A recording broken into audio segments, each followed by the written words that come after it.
मोदी डरा हुआ। अबे डरा हुआ तो तू है।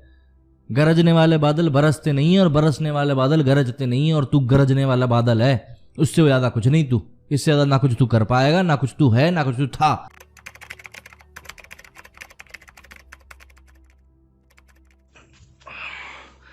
अब क्या भौंक दिया सफरीदी ने। इन लोगों को भी ना कुछ काम धंधा नहीं ऐसा लगता, बस वहाँ बैठे बैठे यही काम करते रहते हैं। और वो बीमारी मजहब की बीमारी है।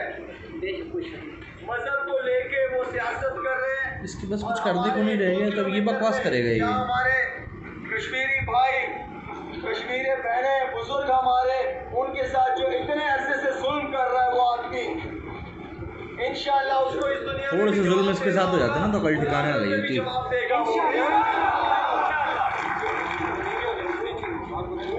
नहीं यार नहीं आओ बात करते हैं, मजा आएगा। एक तो इन लोगों के बारे में बात करने में समस्या क्या है ना कि इनके जो पूरे क्रिकेटर कम्युनिटी है ना, जो रिटायर हो चुके हैं, उन सब ने ना बारी बारी क्या किया, यूट्यूब पे अपना चैनल बना लिया। अब वीडियो डाल रहे हैं, और वीडियो भी किसके बारे में डालते हैं, हम लोगों के बारे में। सचिन पाजी की तारीफ़ कर देंगे, युवराज धोनी की तारीफ़ कर देंगे, अपनी ओपिनियन दे देंगे। इनके आगे क्रिकेटर्स के बारे में ज़्यादा नहीं बात करेंगे, क्योंकि वहाँ से तो व्यूज़ भी नहीं आएंगे ना। तो पॉपुलर होने के लिए भी ससुरे इंडिया का ही यूज़ करते हैं, और जिस थाली में खा रहे हैं उसी में छेद कर रहे हैं। हाँ तो भाई, अगर लॉकडाउन में आप भी घर में बंद है और काम आपके पास भी कुछ नहीं है, घर के काम कर करके आप थक चुके हो, तो जहां तक है ये वीडियो आप लोगों ने भी देख ही लिया होगा, जिसमें शाहिद अफरीदी बखान कर रहे हैं कि उनकी मानसिकता कितनी ऊंची है और किस तरीके से उनको लोगों को बेवकूफ बनाना आता है। अब बात रही बेवकूफ बनाने की, तो ये लोग हमें क्या ही बेवकूफ बनाएंगे। मैंने सबसे पहले इसलिए सोचा कि इनका पहले वीडियो देख लें। वीडियो देखा, अब आप लोगों ने भी देख ही लिया होगा, तो भौंकने के अलावा इन भाई साहब ने कुछ काम नहीं किया है। इसके अलावा जब हम आगे बढ़ते हैं तो मैंने ये सोचा कि सबसे पहले तो ये देख लिया जाए कि कंपैरिजन इस पे हम कैसे कर सकते हैं अपना और उनका। सबसे पहले मैंने क्या किया, मैंने जीडीपी को सर्च किया, जो भी आप अपनी स्क्रीन पे देख रहे हैं, कि आखिर पाकिस्तान की जीडीपी कितनी है और इंडिया की जीडीपी कितनी है 2019 में। तो भाई साहब, जहां मैं नहीं कह रहा, गूगल महाराज जहां कह रहे हैं कि उनकी 284 बिलियन है, वहीं हमारी 3 ट्रिलियन है। मतलब 3 ट्रिलियन का आधा हो गया डेढ़ का आधा हो गया 750 बिलियन, 750 बिलियन का आधा हो गया, मतलब हमारे आधे के आधे के आधे के आसपास भी नहीं फटक रहे हैं ये लोग। और देखो बातें कैसी करेंगे। दूसरा, ये भाई साहब आके क्या बोल रहे हैं कि हमारी 7 लाख की फौज के पीछे 23 लाख का हमारा ये मुल्क खड़ा हुआ है और ये वो। भाई साहब, अगर आप समझेंगे तो भारत में जो मुसलमानों की जनसंख्या है ना, वही आपके यहाँ के मुसलमानों से बहुत ज़्यादा है। तो ये इस पैमाने को तो आप रह नहीं दें। और जीडीपी की तो मैंने आपको बता ही दिया है, आप 42वें नंबर पर रेंग रहे हैं, हम 5वें नंबर पे खेल रहे हैं। अपनी अपनी बात है, अपनी अपनी सोच है। तो इन लोगों के साथ असल में समस्या क्या है कि इनके देश में समस्याएं बहुत हैं, लेकिन लोगों को माइंड डाइवर्ट जब करना होता है तो ये लोग क्या करते हैं, हमारे देश में क्या किया जाता है, बिग बॉस दिखाया जाता है। इनके देश में क्या किया जाता है, भारत को गालियां दी जाती हैं। क्यों? क्योंकि लोगों को लगता है अरे हम लोग ऐसा कर सकते हैं, हम लोग वैसा कर सकते हैं। कर ये लोग कुछ नहीं सकते। मतलब इनके यहाँ की टेक्स्ट बुक में तो पढ़ाया भी ये जाता है कि जो पिछली जंगें हुई हैं 71 की, 99 की, ये सब हमने जीती हैं या भारत ने हमको धोखा दिया। जंग में कैसा धोखा? महाभारत की लड़ाई चल रही है कि रात शाम को 5 बजे सूरज ढलने के बाद गोली नहीं चलाई जाएगी, तीर नहीं चलाया जाएगा।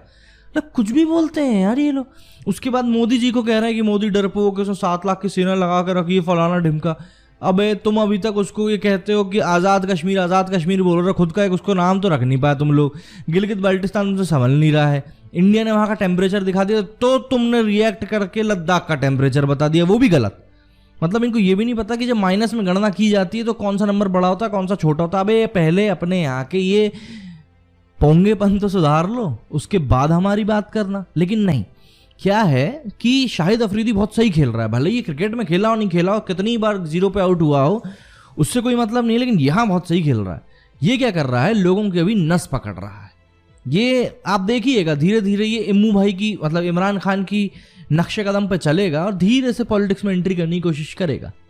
क्योंकि तरीका ही होता है, आप आवाम को, आप अपनी जनता को इस तरीके से छेड़िए कि वो सेंटिमेंटली आपसे कनेक्ट हो जाए और वो समझे कि नहीं यार ये बंदा है जो कर सकता है। इमरान खान ने भी वही किया, यही करके वो सत्ता में आ गए और अब क्या कर रहे हैं वो दुनिया देख रही है। भीख मांगना उन्होंने अभी बंद नहीं किया। इवन कोरोना वायरस के ऊपर जब उन्होंने पहली बार अपने देश में कुछ बोला था, संबोधित किया था, तो उन्होंने ये कहा था कि कोरोना वायरस के कारण हम लोग पैसा जनरेट नहीं कर पा रहे हैं, तो ऐसे समय में बड़े देशों को चाहिए जिन्होंने हमें कर्जा दे के रखा है वो हमारा कर्ज माफ कर दें। मतलब यहां भी बंदे ने भीख मांगना नहीं छोड़ा। पहला जो उन्होंने करेक्टिव मेजर उठाया वो ये कि उन्होंने कब्रिस्तान बनाने के लिए जो कोरोना वायरस से मौतें होंगी उसके लिए जमीन आवंटित करी। मतलब ये लोग लड़ने का इनका लेवल ही अलग है यार। ये लोग लड़ाई करने के पहले ना मतलब ये सोच रहे थे कि अगर हम हार के वापस आ रहे हैं तो हम क्या करने वाले हैं। लेवल ही अलग है। दुनिया भीख मांग रही है, अगर कोई इंसान अगर भीख मांग रहा है तो वो ये सोचता है कि उस पैसे से मैं क्या अच्छा कर लूं। ये इंसान सोचता है कि जो मेरे को भीख का पैसा मिल रहा है उससे मैं एक और बड़ा कटोरा कैसे खरीद लूं। इन्होंने सत्ता में, इमरान खान ने सत्ता में आने के पहले कहा था कि हम कभी किसी से कर्जा नहीं लेंगे। ये पूरी दुनिया ने देखा था क्योंकि इन्होंने बड़ी छाती ठोक के कहा था। उस टाइम वोट चाहिए थे ना, लेकिन मांगा क्योंकि बाज तो आ नहीं सकते। भैंसे बेच रहे थे यार, कारें बेच रहे थे, ये तो इनकी नौबत आ गई है और बात कर रहे हैं हमसे। ये बात करने लायक लोग नहीं है। वो तो मेरे पास कुछ काम नहीं था, मैं फ्री बैठा हुआ था, सुबह का टाइम था, तो मैंने कहा इसी पे बना दो और वो मैंने कर दिया। पर इन लोगों के पास तो ऐसा लगता है इंडिया को गाली देने के अलावा कुछ काम ही नहीं है। दे लो, हमारा क्या जा रहा है, तुम्हारी सुन के कौन सा हमें कोई घंटा फर्क पड़ रहा है। सुन लेंगे, एक कान से सुन के दूसरे से निकाल देंगे। तुम तो वहीं के वहीं रह जाओगे। राशन भी बांटने पहुंचे तो कितना आप लेके गए होंगे, वहां पे भीड़ कितनी दिख रही है। मतलब शाहिद अफरीदी हमारे यहाँ युवराज और हरभजन अगर कहीं चले जाए ना तो हजारों लाखों की भीड़ आ जाती है, और आप गए तो मुश्किल से 100 छटंकी होंगे। वो भी बेचारे सेल्फी लेने के खड़े थे, वो तो आपने भाषण सुना दिए, बेचारों को सुनना पड़ गया। लोगों को असल में समझ में नहीं आता ना क्या सही है क्या गलत है, तो वो तो कुछ भी सुन लेते हैं।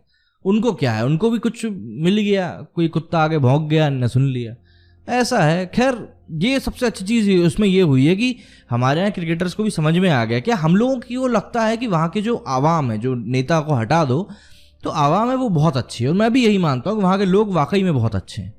लेकिन जो वहाँ के पॉलिटिशियंस हैं वो जानते हैं कि उनको जीतना कैसे, और उसी राह पे अफरीदी चल पड़े। ये हमारे यहाँ की बात कर रहे हैं कि हमने उनके चूज़ों को मार डाला। भाई साहब इन सब चीज़ों से ज़रा वक्त निकालिए और अपने कराची में जाके झांकिए। वहाँ तो लोग एक रोड के इस तरफ और दूसरे रोड से दूसरी तरफ में गोलियों से बातें करते हैं। भाई साहब कराची जैसे मुख्य शहर में डॉक्यूमेंट्री डली हुई है, आप खुद यूट्यूब पर सर्च कर लो, सब समझदार हो, सब कर सकते हो। खुद सर्च कर लो, खुद देख लो कि क्या हालत है पाकिस्तान में। कराची जबकि उनका मेन शहर है, मुख्य शहरों में आता है, उसकी गिनती मुंबई जैसे शहर के साथ होती है। तो ये तो हालत है इनके यहाँ की। इनके बारे में क्या बोलो यार, ये खुद ही आपस में लड़ के मरेंगे, देख लेना। इनके यहाँ बम फटता है तो निंदा तक तो खुल के कर नहीं पाते। और देखो गत क्या कर रहे हैं कि भैया मोदी डरा हुआ। अबे डरा हुआ तो तू है। गरजने वाले बादल बरसते नहीं है और बरसने वाले बादल गरजते नहीं है, और तू गरजने वाला बादल है। उससे ज्यादा कुछ नहीं तू, इससे ज्यादा ना कुछ तू कर पाएगा, ना कुछ तू है, ना कुछ तू था। जय हिंद, जय भारत।